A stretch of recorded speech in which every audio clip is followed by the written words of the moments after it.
아멘. 오늘 본문은 예수님께서 한 과부의 독자를 살리신 내용입니다. 아주 간단하죠. 우리는 지난주에 이방인 백부장, 이 예수님께 도움을 청하는 장면을 보았습니다. 자신의 사랑하는 종이 병들어 죽게 생겨서 이방인 백부장이 친한 유대 장로들을 예수님께 보내서 도움을 요청하죠. 오셔서 도와주십시오. 예수님께서 제자들과 장로들을 데리고 이제 백부장의 집에 거의 당도하셨을 즈음에 이방인 백부장은 두 번째로 자기 친구들을 보내서 예수님께서 오시는 걸 만류하시죠. 우리 집에도 오시지 못할 것이고 저는 감당하지 못하겠고 제가 예수님 앞에 나가는 것도 감당하지 못하겠습니다 라고 그렇게 얘기를 했습니다. 예수님께서는 이 친구들의 입을 통해 자신의 신앙을 고백한 백부장의 고백을 듣고 이상하게 여기시면서 백부장의 믿음을 크게 칭찬을 하셨죠. 그래서 제가 백부장의 믿음은 두 가지, 예수님께서 칭찬하신 백부장의 믿음은 두 가지라고 말씀을 드렸습니다. 첫째, 백부장이 고백한 예수님은 하나님께서 보내신 지극히 높으신 메시아로 고백했습니다. 감히 자기는 범접할 수 없고 만나기조차도 감당치 못할 만한 높으신 분으로 이해하고 받아들였다는 것이죠. 그리고 두 번째 백부장의 신앙 고백은 예수님은 모든 질서의 주권자로서 말씀만 하셔도 모든 병을 고칠 수 있는 능력과 권세가 있으신 분이라는 것을 고백했던 것입니다. 이게 이제 오늘 본문에 오면 예수님은 말씀 한마디로 죽음까지도 이기시는 능력을 갖고 계시다는 걸 우리가 보는 것이죠. 이래서 예수님에 대한 이방인 백부자의 믿음은 당대 많은 유대인들에게는 찾아볼 수 없는 아주 귀한 믿음이었다는 것을 우리가 지난주에 살펴봤습니다. 그리고 이어지는 본문에서 이제 오늘 본문의 개요를 말씀드리면 7장 11절에 장소 배경이 기록되어 있습니다. 나인성이죠. 그리고 12절에는 오늘 본문이 이제 어떤 상황 속에서 예수님이 사역을 하시는지, 행적을 보이시는지, 한 과부의 독자가 죽었다라는 특이한 상황 속에서 예수님이 일하십니다. 7장 13절 14절에는 예수님께서 말씀하시고 행동하시죠. 죽은 자를 살리시고 과부를 위로하십니다. 7장 15절에는 예수님께서 일어나라 하고 하신 말씀의 결과 죽은 자가 일어나서 말도 않고 앉죠. 그리고 7장 16절에 이 사건을 본 무수히 많은 사람들의 반응이 기록되어 있습니다. 첫 번째는 두려워했고 두 번째는 하나님께 영광을 돌렸다라는 것. 그리고 마지막 7장 17절 오늘 본문 사건의 결과로서 예수님의 소문이 두루 퍼지게 되었다라는 것입니다. 이제 본문 말씀을 조금 자세히 살펴보도록 하겠습니다. 제가 11절 여러분이 12절 읽어주시면 고맙겠습니다. 그 후에 예수께서 나인이란 성으로 가실새 제자와 많은 무리가 동행하더니 성문에 가까이 이르실 때 사람들이 한 죽은 자를 데리고 나오니 이는 한 어머니의 독자요 그의 어머니는 과부라. 그 성에 많은 사람도 그와 함께 나오거늘. 예수님께서 가버나움이라는 지역에서 이방인 백부장의 종을 고치시고 나인이란 성읍으로 가셨죠. 나인이라는 성읍은 저 아래쪽에 노란색 글씨로 되어 있듯이 가버나움을 기준으로 했을 때 남쪽에 있어요. 갈릴리, 남부 갈릴리에 속한 지역이고 가버나움에서 나인 성읍까지는 40km로 아마도 예수님은 제자들과 많은 무리들과 함께 하루 정도 길을 가셔서 나인성에 당도하셨던 것으로 보입니다. 예수님과 많은 무리가 예수님을 따라 거기 갔었죠. 예수님께서 나인 성읍에 도착하셨을 때 성문이 열려 있고 성 안에서는 뭐가 이렇게 나오고 있었어요? 장례 행렬이 나오고 있었죠. 죽은 사람은 한 어머니의 독자였습니다. 그리고 성경이 묘사하기를 그 어머니는 과부였다라고 그렇게 얘기를 하고 있죠. 예수님의 관심은 오직 본문에서 예수님의 관심은 오직 이 과부에게 있습니다.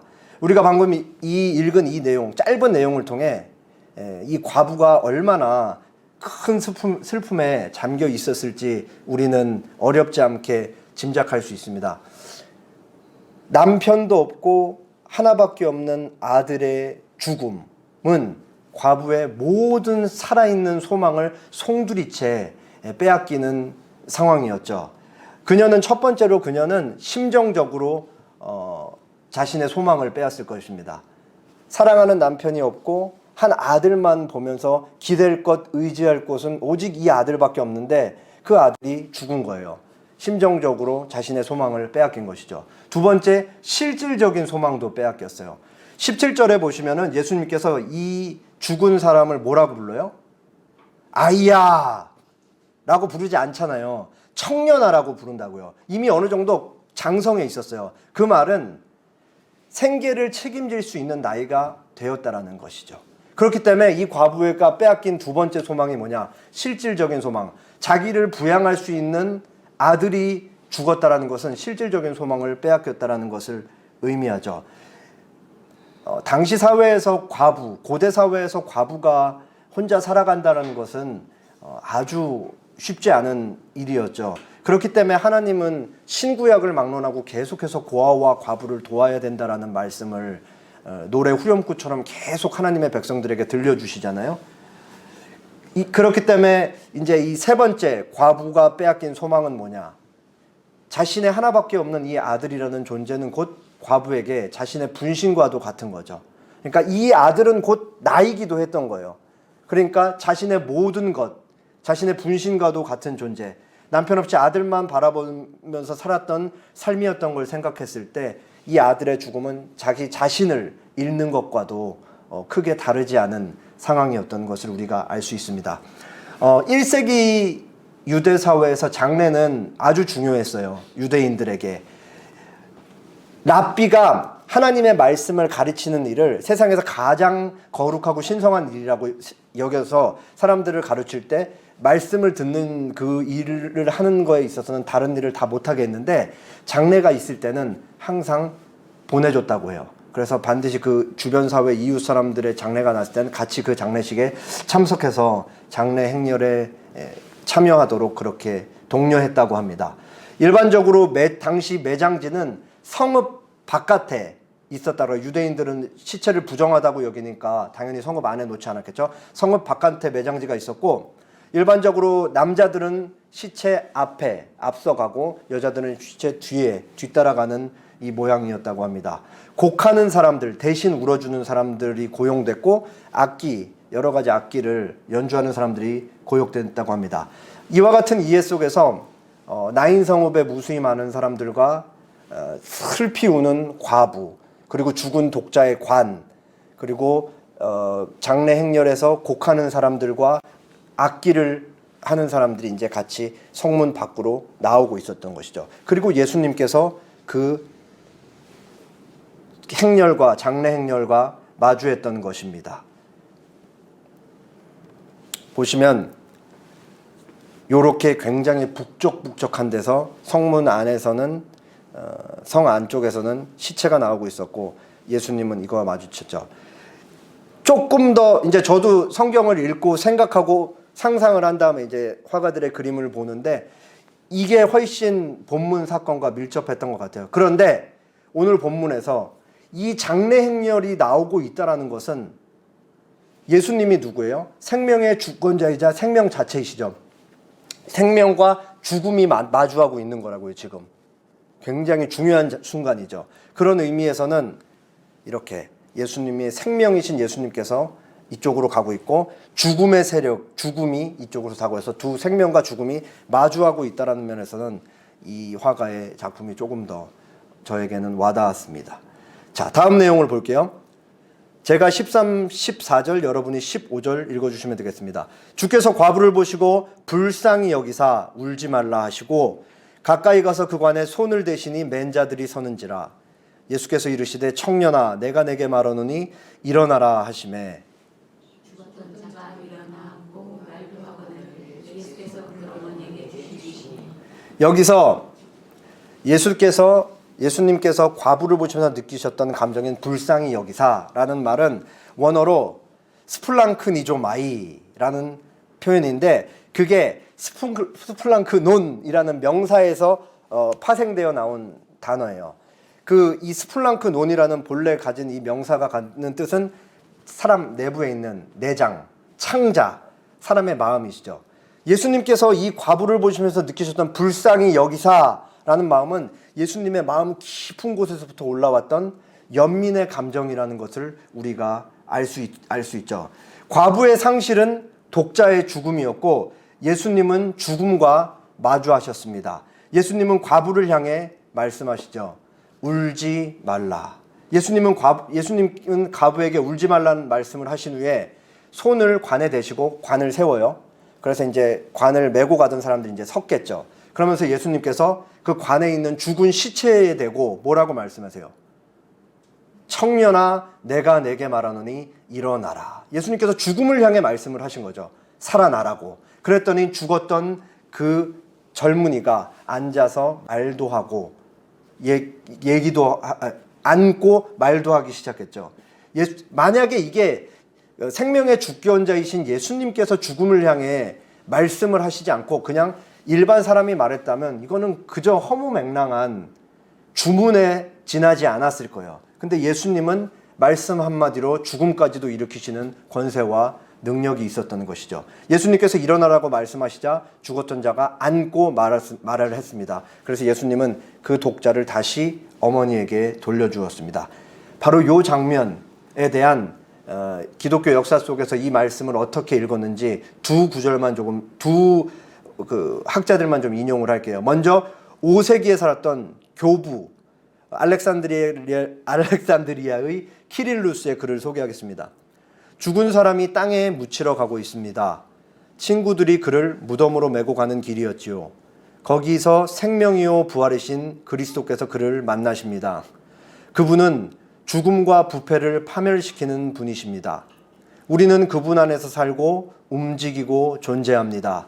그분은 사람의 본성을 본래 상태로 회복시키고 죽을 운명의 우리 육신을 죽음의 사슬에서 풀어주신 분이십니다. 그분께서 여인의 눈물이 그치도록 자비를 베푸시며 말씀하셨습니다. 울지 말라. 여인을 울게 했던 원인이 그 말씀과 함께 사라졌습니다. 이어서 17세기 청교도였던 아이작 암브로스의 글입니다. 그리스도의 마음이 과부를 향한 긍휼로 녹아내린다. 그리스도의 입술이 과부에게 격려와 위로의 말씀을 주신다. 울지 말라. 그리스도의 발은 관으로 그분을 이끈다. 그리스도의 손이 관을 만진다.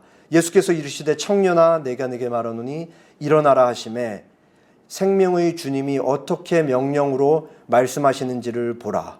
죽은 청년에게 말씀하신 것과 똑같은 음성이 언젠가 우리에게도 말씀하실 것이다. 그리고 우리를 흙 속에서 일으켜 세워 주실 것이다. 그분이 우리에게 구원을 받으라고 명령하실 때 바다도 죽음도 지옥도 우리를 죽음 속에 가둬둘 수 없다. 이 학자들 외에도 제가 참고하는 많은 서적의 학자들이 오늘 본문에 예수님께서 죽은 독자의 아들, 죽은 과부의 아들을 살리는 이 본문을, 이 내용을 우리 모든 믿는 자의 부활과 연결지어서 이해를 해왔어요. 계속. 지금도 그렇고. 그러니까 이 사건은 예수님께서 독자를 살리신 이 사건은 장차 죽음에서 영원한 부활 생명을 얻게 될 미래에 있을 모든 성도가 받아 누리게 될 은혜를 가리키는 표적적인 사건이었다라는 것입니다. 본문의 결론부를 볼까요?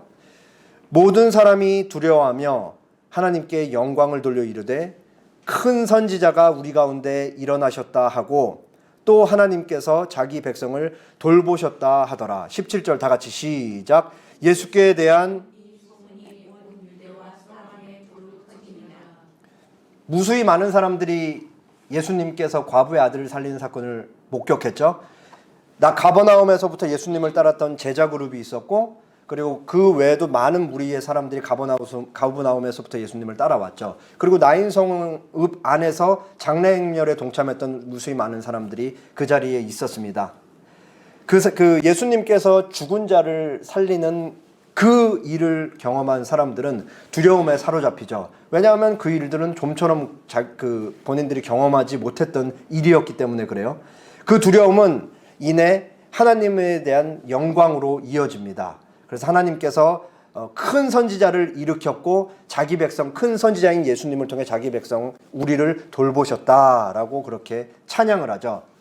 여기서 왜 예수님이 하신 그 일을 보면서 이 사람들은 큰 선지자라고 고백을 했냐면 머릿속에 이제 떠오르는 이미지가 있는 거예요. 예수님이 죽은 자를 살리실 때 이 사람들은 자연적으로 알게 되는 구약 성경 말씀이 있는 것이죠. 그게 바로 엘리야가 과거에 사르밧 과부, 왕정시대 아합시대 때 사르밧 과부를 살렸던 그 일이 떠오르는 거예요. 그렇기 때문에 거의 죽은 자를 살리는 일이 거의 일어나진 않지만 그게 하나님께서 하시는 일은 유대 백성들은 알고 있었고 그게 과거에 엘리야가 그러한 일을 행했기 때문에 예수님을 보면서 큰 선지자가 일어났다. 그리고 이 예수라는 사람을 통해 하나님께서 우리를 찾아오셨다라고 그렇게 찬양하고 있는 것이죠. 이 고백 자체는 훌륭해요. 그런데 백부장의 믿음과 비교했을 때 여전히 부족한 믿음의 고백 내용이죠. 뭐가 부족해요? 예수님은 단순 선지자에 그치나요? 아니죠. 인류를 구원하러 오신 메시아였다라는 고백이 아직 이 유대 백성들 입에서 나오지 않고 있다라는 사실을 우리가 알 수 있는 것입니다. 이 본문은 예수님께서 과부의 죽은 아들을 살리신 일이 온 유대 지역에 두루 퍼졌다 하는 내용으로 끝이 납니다. 본문에서 예수님께서 하신 일은 두 가지예요. 하나는 죽은 사람을 살리셨고 그 다음에 또 하나는 과부를 위로하신 것이죠. 과부를 위로를 하게 되는 것이 곧 그 아들을 살린 게 과부를 위로하게 되는 것이니까 사실은 두 개가 연결되어 있다라고 얘기를 할 수 있어요. 예수님께서 행당하신 이 두 가지, 죽은 자를 살리시고 과부를 위로하신 이 일을 통해서 믿음, 소망, 사랑이라는 세 가지 관점으로 오늘 본문을 조금 적용해 보도록 하겠습니다. 이거를 위에를 원래 숨겼어야 되는데 딱 써놨네요. 먼저 2001년 9월 11일 월드 트레이드 센터 추모 건물이죠. 2001년에 이 일이 있었고 무수히 많은 사람들이 죽었잖아요. 희생당했죠. 그래서 이제 그 건물을 그때 희생당한 사람들을 추모하기 위해서 만든 이 건축물이라고 해요. 추모 건물이라고 해요.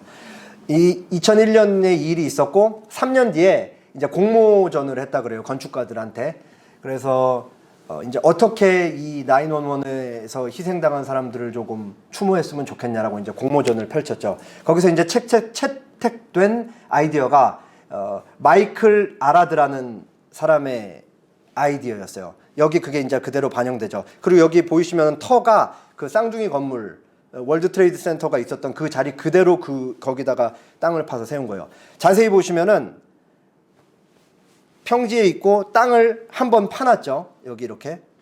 그리고 그 사이에 뭐가 있어요? 구멍 같은 게 있잖아요. 이 마이클 아라드라는 건축가가 왜 이런 식으로 추모하기 위해 건물을 지었냐면은 여기 그 땅을 파놓고 중간에 구멍을 파는데 이제 물을 계속 흘려보내는 거예요. 그래서 이 사람이 생각한 추모는 뭐냐? 빈자리예요. 빈자리. 사랑하는 사람을 잃은 빈자리는 아무리 물로 채워도 채울 수 없다라는 것을 이제 아이디어로 가져와서 죽은 사람들의 희생을 추모했던 것이죠.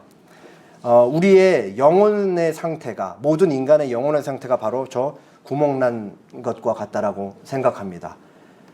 세상의 즐거움과 쾌락과 안녕 그 어떤 것으로도 우리 구멍난 영혼을 아무리 채우려고 해도 그 구멍은 채워지지 않는 거예요. 그 빈자리는. 우리가 예수님 믿고 난 이후에도 예수님의 뜻과 하나님의 말씀과 기도와 하나님의 그 사랑, 은혜로 우리의 영혼의 빈자리를 채우지 않고 세상적인 즐거움으로 채우려고 시도할 때 느끼는 공허함이 항상 있기 때문에 우리는 이거를 경험적으로 잘 알 수밖에 없어요. 그렇기 때문에 우리가 영혼의 참된 안식을 누리기 위해선 이 우리의 구멍난 영혼은 반드시 예수님이라는 그 한 분으로만 채워져야지 그 공허함을 채울 수 있다. 영혼의 빈자리를 채울 수 있다라는 것입니다. 그게 우리의 바로 믿음의 고백인 것이죠. 그리고 이 믿음의 고백은 반드시 우리를 소망으로 이끌어갑니다. 모든 신자들이 갖는 소망이 뭐예요? 예수님께서 우리를 위해 죽으시고 부활하셨다. 우리도 그와 같이 부활할 것이다. 우리는 영원한 하나님 나라에 대한 소망이 있다. 예수님께서 심판자로서 우리를 다시 데려올 날이 있다. 예수님께서 우리를 다시 데리러 오실 때 우리는 부활의 몸을 입고 영원토록 성부, 성자, 성령 삼위 하나님을 찬양하며 예배하는 삶을 살 것이다에 대한 소망이 있는 것입니다. 우리가 가진 믿음이 우리를 이 소망의 자리로 이끄는 것이죠. 모든 인간은 죽음을 극복할 수 없습니다. 나 자신의 죽음도 극복할 수 없을 뿐만 아니라 나의 가장 사랑하는 존재의 죽음에 대한 그 상실감조차도 우리는 극복을 할 수가 없어요.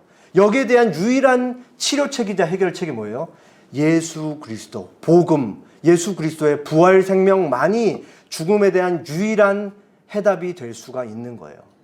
나 자신의 죽음도 예수님께서 부활하신 것 같이 내가 부활할 거라는 그 소망을 통해 죽음을 극복할 수 있는 것이고, 죽은 누군가의 그 슬픈, 그 상실감조차도 영원한 하나님 나라에서 내가 그 사람과 다시 만날 것이다라는 이 소망만이 죽음을 극복할 수 있는, 죽음의 상실감의 그 빈자리를 채울 수 있는 유일한 해결책이자 답이라는 것이죠. 그리고 이 영원한 하나님 나라에 대한 미래에 대한 소망은 오늘 우리의 삶을 반드시 변화시킵니다. 그 삶이 뭐냐? 바로 사랑의 삶입니다. 본문을 설명하면서 예수님께서 슬피 우는 과부를 보시며 느끼셨던 감정이 뭐라 그랬죠? 불쌍히 여기시는 감정, 연민의 감정이라고 말씀드렸습니다. 이 그 과부, 사랑하는 자식을 잃고 삶의 모든 소망을 송두리째 빼앗긴 그 과부를 보시면서 예수님께서 느끼신 연민의 감정은 예수님 자체가 갖고 계신 사랑과 자비의 발로라고 할 수 있는 것이에요. 연민이란 말은 한자어인데 다 아시죠? 불쌍하게 여길 연, 그리고 민망하다, 근심하다 할 때 민. 그래서 국어사전을 찾아보면 불쌍하고 가련하게 여김이라는 사전적인 의미가 있습니다. 성경에서 말하는 누군가를 가엾게 여기는 일, 불쌍히 여기는 일, 연민하는 그 일은 결코 값싼 감정이 아닙니다.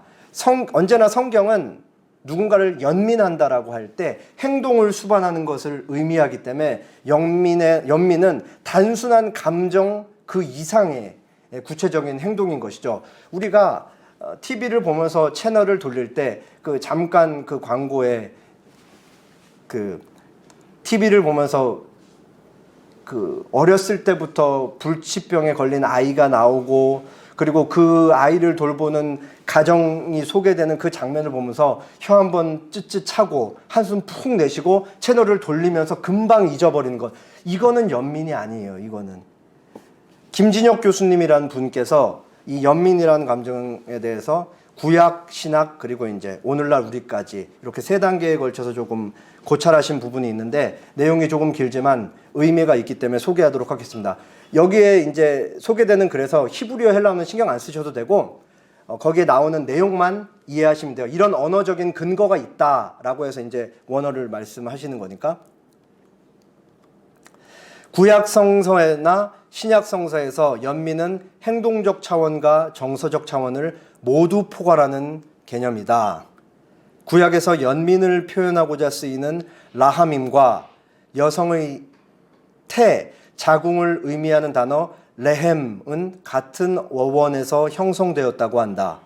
산모와 뱃속 아기를 연결하는 생명의 끈, 곧 탯줄이라는 육체적 이미지를 통해 하나님과 이스라엘, 하나님의 자녀의 긴밀한 관계가 생생하게 느껴지는 것 같다.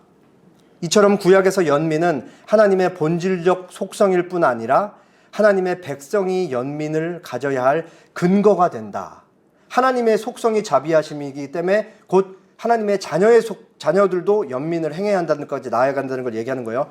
복음서에서 예수께서 무리를 불쌍히 여기시는 모습을 묘사할 때 사용된 그리스어 단어 스플랑크니조마이, 오늘 본문에서 말씀드렸던 그 단어죠. 또 창자나 마음 등을 뜻하는 스플랑크논에서 나왔다. 이런 맥락에서 볼 때 구약에서 나온 연민의 하나님의 깊은 의미는 신약으로 이어진다고도 할 수 있다. 사실 신약의 하나님은 더욱 분명하고 구체적으로 연민의 하나님으로 제시된다. 연민의 하나님께서 육신을 취하고 이 땅에 오셔서 고통당하는 사람의 위로자이자 벗이 되어 주셨고 제자들에게 고난 중에 있는 사람의 이웃이 되어 주라고 가르치셨다. 마지막입니다. 이처럼 성서에서 연민은 단지 상대를 불쌍히 여기는 주관적 감정이 아니다. 오히려 연민은 탯줄을 통해 엄마와 아이가 서로 연결되어 있듯 타인의 고통에 전 존재의 울림을 통해 깊이 참여하고 함께 아파하는 것이다. 연민은 자기 백성의 고통을 보고 부르짖음을 듣고 근심을 하시는 하나님, 목자 없는 양처럼 기진해버린 무리를 불쌍히 여기시는 그리스도의 모습을 모방하는 실천적 구원론의 한 형태이기도 하다. 상대의 감정을 상상력을 통해 자기에게로 옮겨올 수 있는 공감 능력, 눈물 흘리는 이웃을 껴안고 함께 아파하고 슬퍼할 수 있는 연민은 사랑의 공동체를 형성하고 사회의 아픔을 치유하도록 하나님께서 자신의 형상으로 만드신 인간에게 주신 귀하고 중요한 선물이 아닐 수 없다. 구약시대에 눈에 보이지 않는 하나님께서 자기 백성을 향해 가지신 그 감정이 바로 연민, 그리고 그 아까 라하밈이라는 그 단어는 사랑하는 마음, 자비라는 의미도 같습니다. 하나님께서 우리를 향해 가지신 사랑과 자비의 실체가 바로 예수님인 것이죠. 하나님께서 내가 너희를 사랑한다 라고 했을 때 그냥 말로만 하신 것이 아니고 실체를 성육신을 통해 인간의 몸을 입고 이 땅에 오셨고 사랑을 죽음을 통해 보여주신 것이잖아요. 하나님께서 성육신 하셔서 인간으로 우리가 사는 땅에 들어오셨습니다. 그리고 많은 사람들의 아픔과 고통을 함께 느끼시며 함께 눈물을 흘리셨죠. 하나님의 본질적인 속성이 자비와 사랑이듯이, 그리고 예수님께서 자비와 사랑으로 이 땅에서 삶을 사셨듯이 우리가 이웃을 향해 가져야 하는 감정은 연민이고 사랑이고 자비일 것입니다. 이 연민은 단순한 감정에 머무는 것이 아닙니다. 아파하는 사람의 손을 잡아주는 일, 누군가 힘겨워하고 있는 누군가에게 따뜻한 말 한마디 해주는 일, 그리고 슬피 울고 비통해하는 자를 꽉 가서 안아주는 일, 그리고 내가 가진 것을 나눠주는 일, 나의 수입의 일부를 조금 아껴서 구체적으로 돕는 일, 이게 바로 성경이 말하는 연민이라는 것이죠. 우리 주변 도처에 도울 사람이 너무 많아요. 그냥 지나치면 안 되는 것입니다. 그들을 우리 주변에 두시고 우리 눈에 보게 하신 하나님을 바라보면서 그들을 도와줘야 되는 것이죠. 연민의 감정을 느끼면서 실천적으로 돕고 그 자리를, 우리 주변을 사랑의 자리로 만들어가는 것이 곧 그리스도인의 삶일 것입니다. 오늘도 시 한 편 읽고 마치겠습니다. 마더 테레사의 한 번에 한 사람이라는 시입니다. 난 결코 대중을 구하려고 하지 않는다. 난 다만 한 개인을 바라볼 뿐이다. 난 한 번에 단지 한 사람만을 사랑할 수 있다. 한 번에 단지 한 사람만을 껴안을 수 있다. 단지 한 사람, 한 사람, 한 사람씩만. 따라서 당신도 시작하고 나도 시작하는 것이다. 난 한 사람을 붙잡는다. 만일 내가 그 사람을 붙잡지 못했다면 난 42,000명을 붙잡지 못했을 것이다. 모든 노력은 단지 바다에 붓는 한 방울 물과 같다. 만일 내가 그 한 방울에 물을 붓지 않았다면 바다는 그 한 방울만큼 줄어들 것이다. 당신에게도 마찬가지다. 당신 가족에게도, 당신이 다니는 교회에서도 마찬가지다. 단지 시작하는 것이다. 한 번에 한 사람씩. 오늘 본문을 묵상하시면서 예수님께서 과부를 보면서 느끼셨던 그 연민, 그 사랑과 연민을 기억하셨으면 좋겠습니다. 하나님께서 우리에게 허락하신 믿음과 미래에 대한 소망이 하나님께서 우리를 날마다 보내고 계신 그 자리를 사랑의 자리로 조금씩 만들어가는 에셀나무 교회 성도들이 되었으면 좋겠습니다. 기도하겠습니다.